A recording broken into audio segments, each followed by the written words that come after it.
Thank you. A reading from the Holy Gospel according to Matthew. Glory to you, O Lord. Jesus told the crowds and his disciples, "The scribes and the Pharisees have succeeded Moses as teachers. Therefore, do everything and observe everything they tell you. But do not follow their example.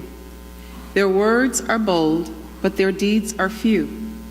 They bind up heavy loads, hard to carry, to lay on other people's shoulders, while they themselves will not lift a finger to budge them.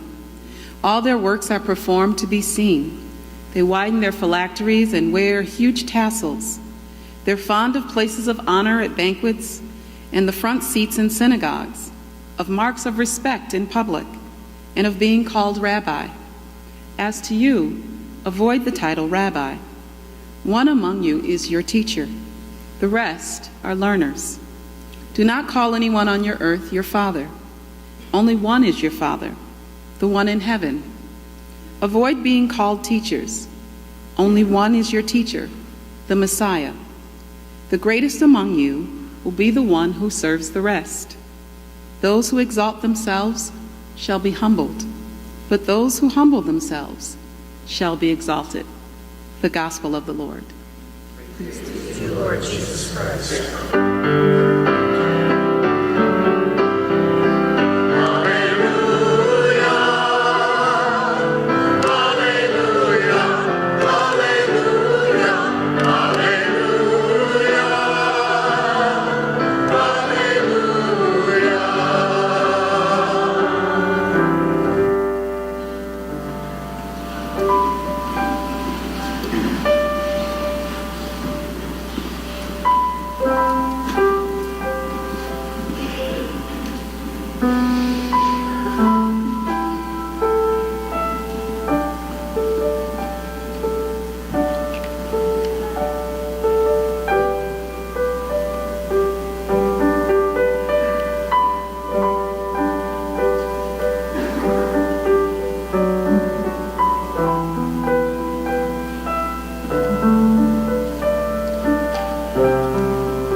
In one of my first nursing jobs, I worked for a manager that required that whenever she walked into a room, whether you were on break or not, every employee was expected to get up and look busy as a way to show how important she was.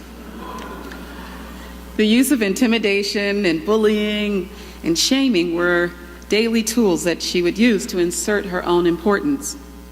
It was one of the most difficult 6 months of my nursing career. For her, leadership meant forced compliance, making her presence, her importance, and her authority felt at other people's expense. My guess is that it was related to some kind of trauma in her own life, but boy, was I glad to finally get out of there. Well, in today's gospel, Jesus deals with the issue of leadership, servant leadership. He talks to his disciples who will be the new leaders to carry out his mission. It is one of the few places in the gospel where Jesus explicitly talks about leadership and teaches about it. And what a timely message, because I think we all carry some anxiety around wanting to be good leaders in our families, on our jobs, in our communities, and in our church. So who better to guide us than Jesus? So he begins by telling the disciples in this gospel what not to do. And how many of us have learned what to do by seeing what not to do? He starts off by saying to them, look, your religious leaders have succeeded Moses as teachers with legitimate authority. So Jesus has no problems with them interpreting the law and their teaching. But he says, do and observe what they tell you, but do not follow their example. When I was a young girl, I remember my mother caught my brother smoking, and she started chastising him. And my brother looked at her and he said, "But Mom, you smoke." And she said those familiar words that we've all heard at one time or another, right? Do what I say and not what I do. Now, my mother was right to tell my brother to stop smoking because smoking was bad for his health. But he was also right to remind her that she wasn't being a good example. So Jesus here tells the disciples, do not follow their example. They don't practice what they preach, he says. And then he runs what seems to be a scandalizing list, right, of the things that they do. Their words are bold, right? They bind up heavy burdens on other people's shoulders. He runs this really scandalizing list. It appears that for them, that leadership was about self-importance, right? With titles, it was about doing nothing in the face of heavy burdens others were carrying and that they could lighten. It was about pursuing recognition, inserting self-importance, self-promotion, and their own interest wherever they went. And I thought, wow, that seems like a scandalizing list. But what if Jesus wasn't scandalizing them, but acknowledging what can happen when you come from a place or a history of being oppressed, a place of experiencing trauma, of being silenced and rendered invisible, as this community had been. And these were their religious leaders who had suffered under constant foreign occupation and social oppression of their faith. Jesus knew that they didn't have the corner on that, and that it can be a natural instinct to assert one's own importance and recognition when given a chance after great suffering. And so the crowd he was talking to understood that. And yet Jesus says here, if you're going to follow me, this cannot be the model of leadership you follow. Resist those impulses. Trust God to raise and to do the exalting. But Jesus is very clear here that my model of leadership is centerpieced around service and humility, coupled with the reality that we are all brothers and sisters, and God is our parent. Jesus uses the image in this gospel of a father, and Paul, in the second reading, uses the image of a nursing mother that makes us all family. Jesus reminds them that they have one parent, one teacher, one Messiah, and that there are no separations.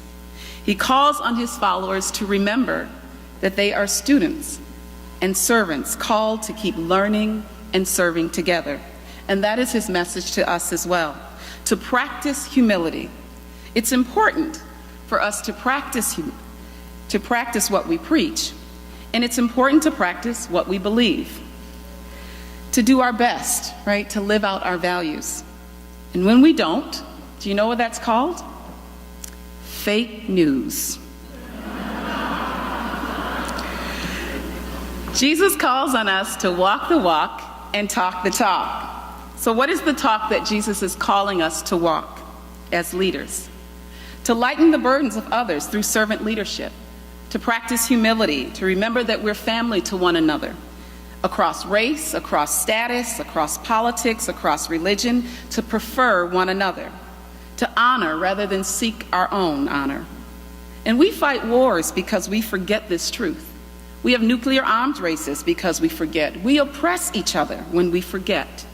And Jesus calls on us today to remember and to serve one another, to notice when we need to shift, to act in the best interest of the other while reining in our own need for power, authority, and status through self-seeking or self-promotion or self-interest that burdens the world around us instead of lifting it up. Eileen Hurley and I attended this week a teen empowerment reception. And as I began looking at our name tags, I noticed something unusual. Generally, when I go to events like this and I'm looking for the name tag, there's things on there like, Dr. So-and-so or Reverend so-and-so or Mr. and Mrs. so-and-so. But on this table, there were no self-promotion name tags of distinction. Every tag simply had a first name and a last name. It was unusual and terrific, leveling the playing field and creating community between youth and adults. And so it's important, I think, for us to keep a check on our pursuits of authority and recognition, our responsiveness to the burdens of others. As leaders, it can be challenging, right, at times, even though Jesus is very clear in teaching us today in this gospel. I remember struggling with this with my daughter when I had my first grandson. I felt like I had gained so much wisdom from raising children that it was my duty to offer critique whenever she appeared to do something that differently than I would do it. Right? Because she was a young parent, and of course I knew better. I was the expert until I realized that the way I was using my authority in her life was causing her more of a burden than helping her. So I stopped critiquing her parenting style. I started complimenting her on what she was bringing to the table as a mom. And today, she is an amazing mother. I needed to show some humility and give her room to find her own leadership and to keep a check on whether I was bringing burden to her or lifting her. The key here, Jesus says, is to pay attention. One person who was an amazing model of servant leadership for me was a woman named Lori Reinhardt. She was a nurse manager at a hospital that I worked at, and one day there was an aide who was always coming back from lunch late. A few employees started complaining about her, and they wanted Lori to write her up and to discipline her. And so Lori simply said, "Well, did you ask her why she keeps coming back late?" And the nurses said, "Well, yeah, she says she was at her mother's house." And so Lori sat us all down, and she said, "Listen, this aide lost her only son this year to a brutal murder. He was her life. The only thing that keeps her going now is to focus on taking care of her mother. So every day on her lunch hour, she takes lunch to her mother. She gives her pills before returning to work. I am not going to take that away from her for being 10 minutes late. What she needs is your support, not an extra burden added to her distress." Lori called on the staff that day to practice servant leadership, to participate in lightening the burdens of this aide. And as we go through life, we will find ourselves faced with lots of opportunities to either lighten the burdens of others or add to them. To know the difference, when to step up and step back, is key. A parishioner told me that a woman called her job who had 3 children, who was pregnant with twins and out of food and on bed rest. She said she knew of a church 5 minutes away from the woman's house that ran a food cupboard, and so she referred her to them, hoping that they would deliver the food to her home. When the woman called, they initially told her that they couldn't deliver and that they were closing in 15 minutes. And so the parishioner said that I called them back and I asked them if is there some way that we could work together to get her what she needed. And after a few minutes on the phone, they figured out a plan. The food cupboard decided to stay open an hour longer, put a package together for her, and the parishioner decided to pick it up and deliver it to her. Working together, they figured out how to lighten this woman's burden using servant leadership. Jesus concludes in this gospel today by saying to the disciples, "The greatest among you must be your servant. Whoever exalts himself will be humbled. Whoever humbles himself will be exalted." You may have heard the story that in July of 1956, there was an issue of Times Magazine, a man named Dawson Trotman, who was being featured. He was the organizer of a Christian group called the Navigators. Trotman spent his entire life serving others and teaching people about Jesus. He was an excellent swimmer, and one day he was water skiing on Shroon Lake with 2 young girls and a friends, and after climbing back into the boat, they hit a wave, the boat bounced, and Dawson and one of the young girls were tossed overboard.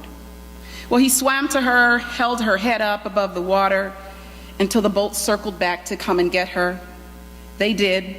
And as hands began to reach down for him to grab him, he sank out of sight and drowned. After saving this young woman, Aline Beck.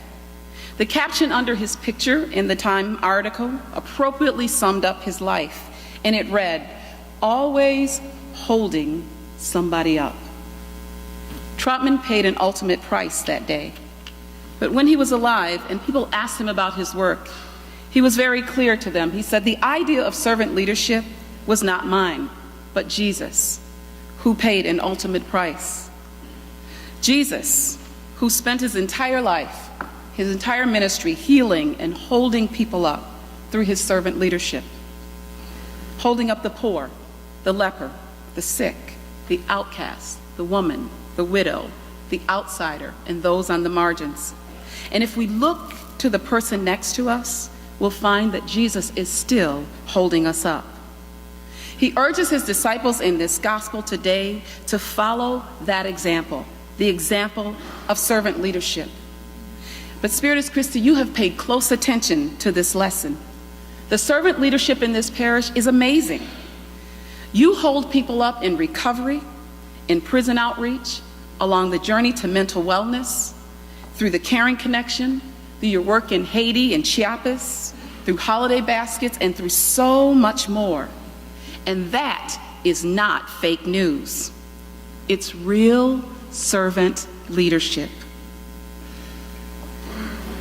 And so Jesus comes to say to us today, go out with these disciples and this crowd that he's speaking to. Go out and be servant leaders and change the world.